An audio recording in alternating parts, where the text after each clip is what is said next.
Close elections are a tense business. At the Zionist Union election night HQ, some celebrated. Others seemed to think their party hadn't done well enough. Very close by in Tel Aviv, Likud supporters were going through something very similar, trying to will their leader over the finishing line. In fact, coalition bargaining starts here.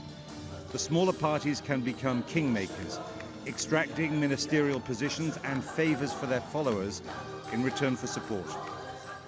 In a country where it's possible to live very well, economic pressures became the most potent issue in the campaign.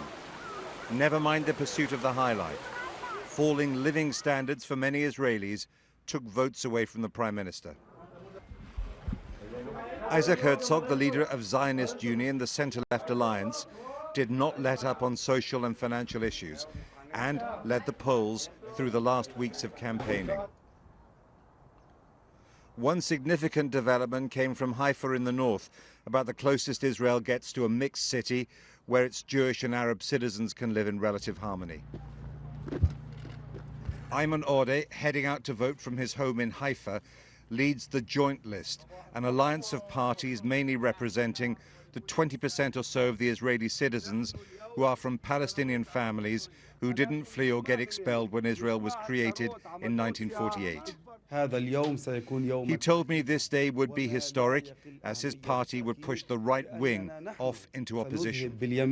That might not happen. But the Joint List has shown that Israel's Arab citizens are ready to flex some new political muscles, potentially providing crucial support for the centre-left. Prime Minister Netanyahu looked as confident as ever when he voted, but he'd already warned his supporters that he might lose his job. He tried to squeeze more votes out of the Israeli right by declaring openly for the first time that he'd never allow a Palestinian state, a view supporters of Palestinian independence believe he's always had. If the result that emerges is a government of national unity, another election might not be too far off, and peace initiatives would remain off the agenda.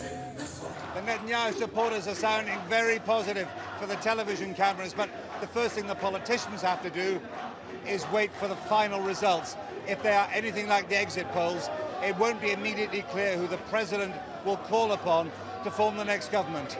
The Israeli people have not voted for any kind of radical change, but they haven't given Mr. Netanyahu a resounding vote of confidence either. Jeremy Bowen, BBC News, Tel Aviv.